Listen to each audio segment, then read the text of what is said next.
Ladies and gentlemen, Luke Watkins is a motivator in the world of change. He works as a real estate investor, but is passionate about helping others, making impactful change on their lives.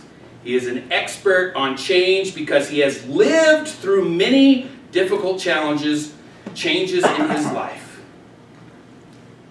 He has a Facebook page called Gratitude Video Journal where he expresses his own gratitude and invites others to share their own.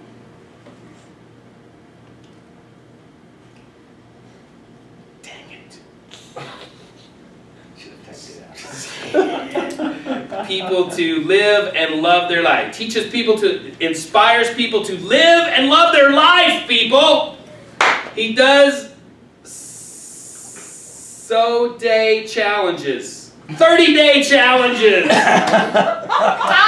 He's in a marathon, wrote a book. Oh, he's done a marathon, he's wrote a book, and went 30 days with no sugar. Oh my goodness. Luke teaches people that you can't love yourself if you lie to yourself. Please, ladies and gentlemen, welcome Luke Watkins!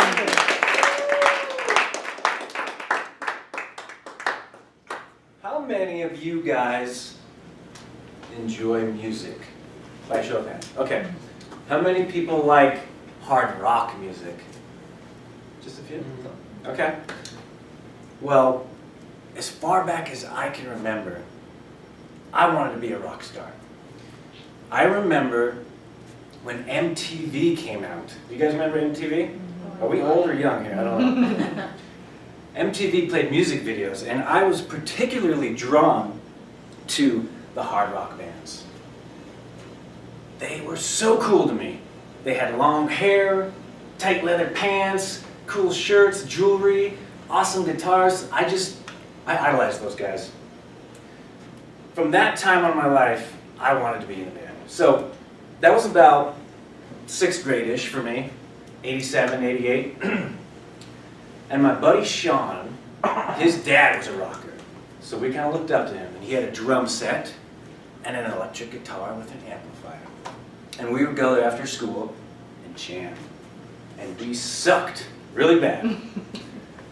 But we had fun. We had a great time, and I was hooked. That's all I wanted to do. So that's exactly what I did.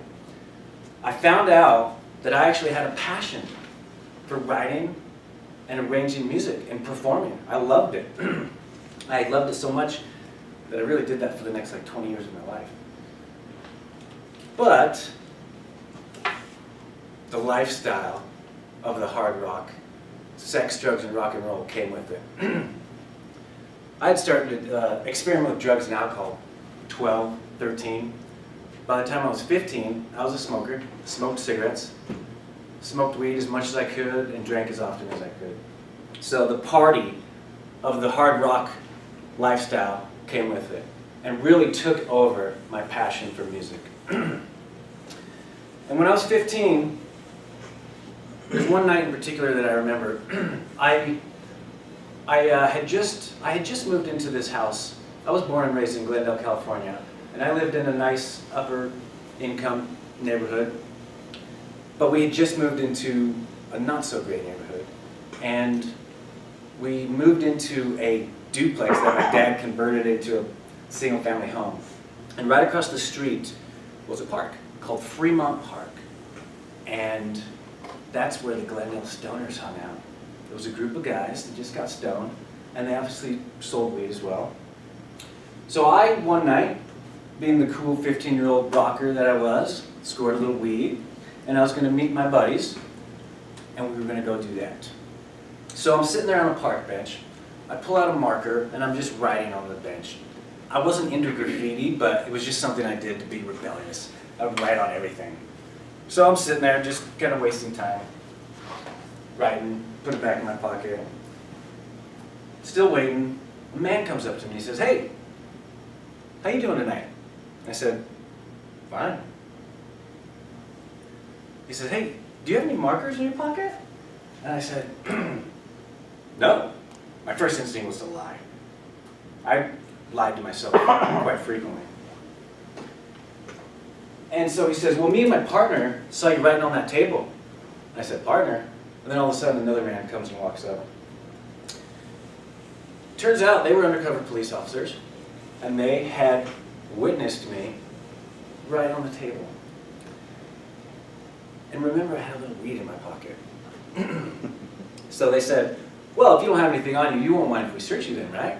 I said, I didn't know what to do. I was panicking, completely panicking. I said, "Sure, whatever." Yeah, no, because I'm not guilty.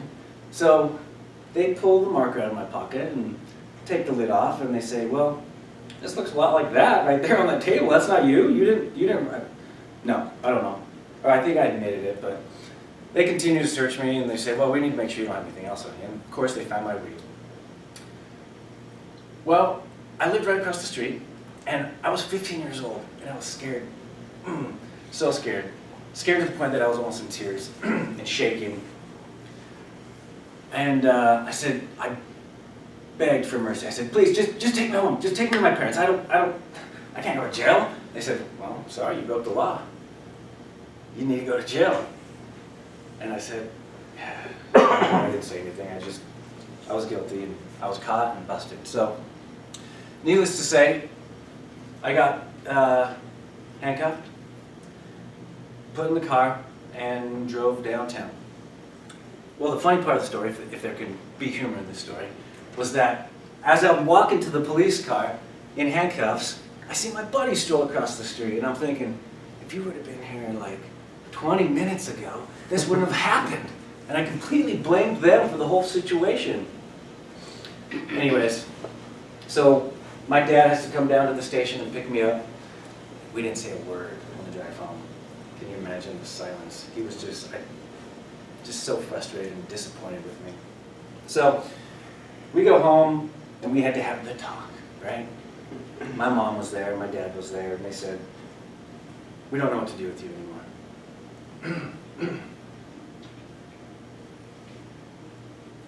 We're going to make you move to Utah and go live with my dad's cousin's family." I said, "What?" I was completely shocked. I got to move to Utah? Lose my friends, my family, my band, everything I was into at that time? So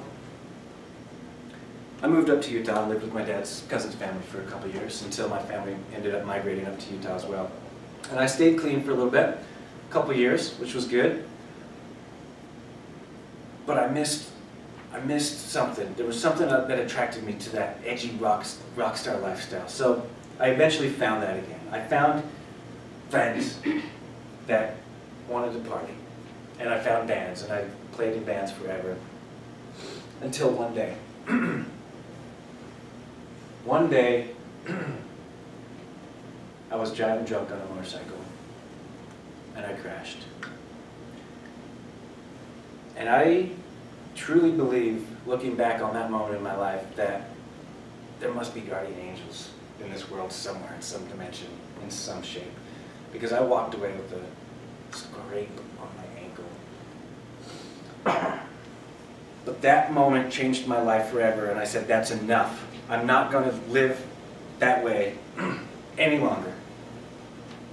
And I think, as I look back in reflection, I ask myself, why do people live that way for so long? And why do you hurt yourself? Especially when it's people you love. You're hurting other people you love as well. And I realized I'm going to stop and make a change. And I'm not going to sit here and tell you that it was easy, because it's not. It's the hardest thing you can ever do. But it is worth it. And I think so many people in this world just go through the motions and do the same thing over and over and over. Bad things. They live their life in an unhealthy way. But my message is one of hope, that you can change. You just have to make a choice and know that you're worth it and that people love you. When I look back in my life and a lot of the challenges that I've faced and the things that I've experienced, I didn't accept that people loved me. I had a family who loved me, but ever since I got arrested when I was 15, I believed I'm the bad guy. I lied to myself, and I started believing the stories that I told myself. And when you lie so often, you start believing what you're telling yourself. And I believed that, and I think so many people do that. But I want to tell you that it's not true. And no matter what, there's always somebody else out in the world that has it a lot harder than you do. And so I found gratitude and realized that I had so many blessings in my life and so many things to be grateful for. And that I loved myself. I didn't allow myself to love myself because I was lying for so many years. And I want to share that message and let people know that you're worth it and you can change and that it's hard, but that we can do it and that there's hope. But you can't love yourself if you're lying to yourself. Thank you.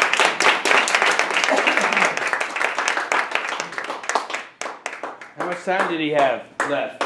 About 10 seconds. Nice. Was it a long time? Was 10 minutes a long time? No, it was really quick. Okay. When I practiced, I didn't get it all in and I probably missed everything. But What'd you guys think? Great. Powerful. Very powerful. Cool. Awesome. What did you notice he didn't do this time? He did not pace. Yeah.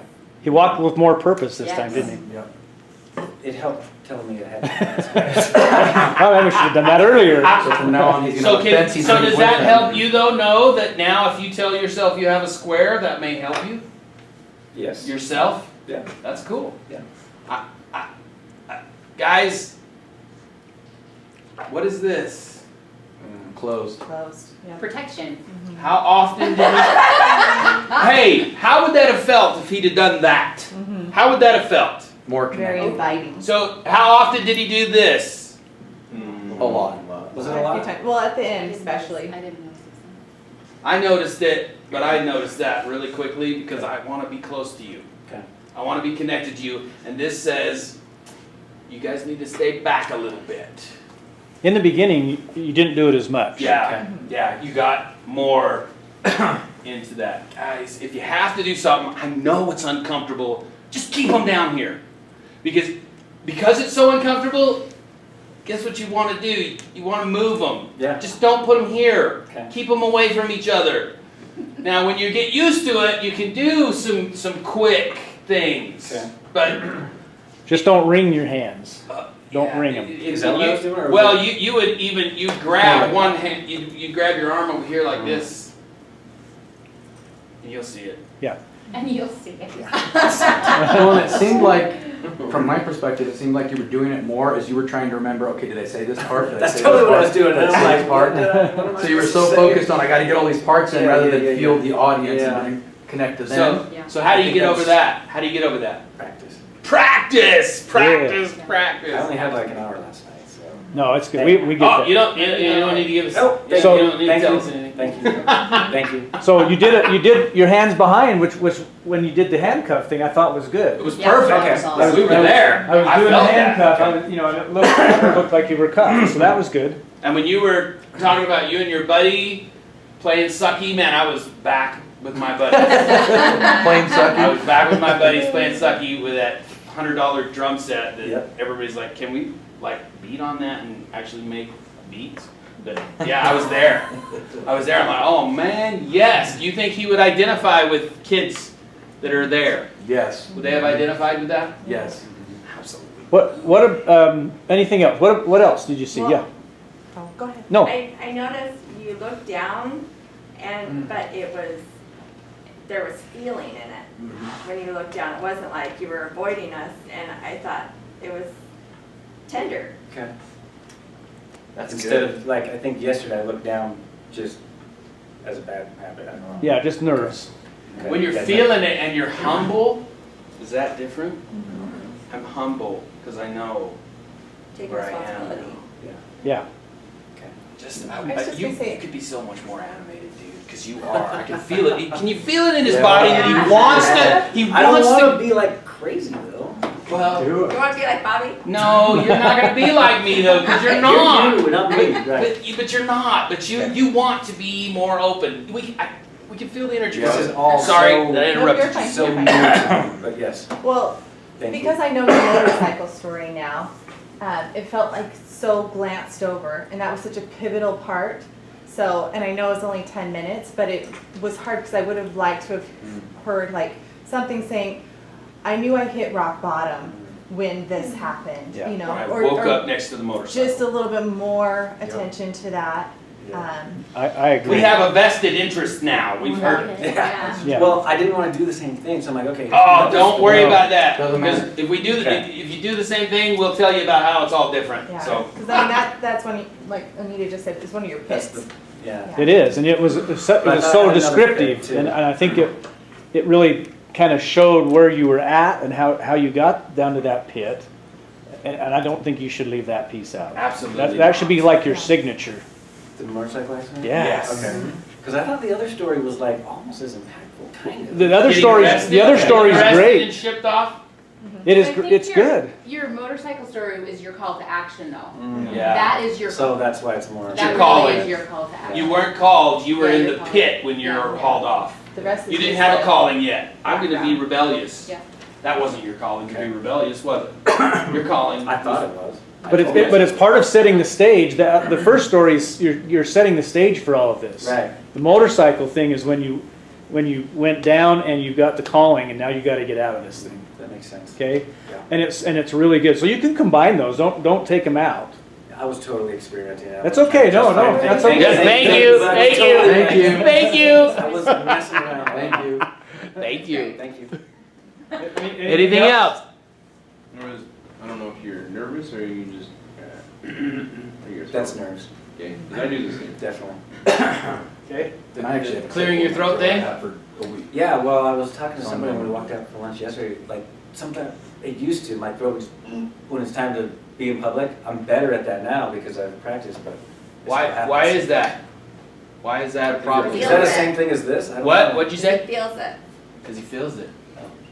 I'm not. Because it matters to you, so your body's going, oh my gosh. Don't you? Is anybody else going to care? Is anybody else going to care about this as much as I do? Just know they will.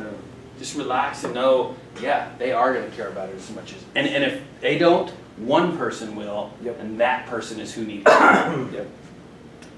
Okay. Awesome. Ready for your spontaneous 1 minute? Bam. Come A little up. closer. Come up, oh. He'll Lot tell you when to closer. stop. He'll tell you Keep when to coming. stop. Keep coming. This is weird. Keep coming. Okay, right there. That's perfect. So you stand right to the deal. Okay, do you want to tell him what he's going to do, or you want me to? You're going to share with us a 1 minute testimonial of this program. Everybody will be doing that. We will be asking for your permission. If you don't want to have us share that at any time, you can tell us. But you'll give us a testimonial Do you want of, to ask me questions? Nope. You get the You get permission? 1 minute or less, or less. or less. You're not going to be timed on this. But just tell us, what you enjoyed This about is, the program as a and blah, blah, speaker, blah. you're on put on the spot, and now as a speaker, you're going to be insanely impactful. Do you want to start the And timer? nope, No nope. time. Just, We'll tell you. We got a clock right there. just be brief. Okay, well, this was an amazing, amazing event. I learned a lot about myself, my story. I learned how to do this instead of this and this. I really enjoyed the piece about the 7 steps for my program. I liked that. That made an impact, and I enjoyed how I'm going to be able to take those individually, as well as the other thing that helped me. I'm getting better at telling my story and finding my target audience. So Bobby, Carrie, thank you guys.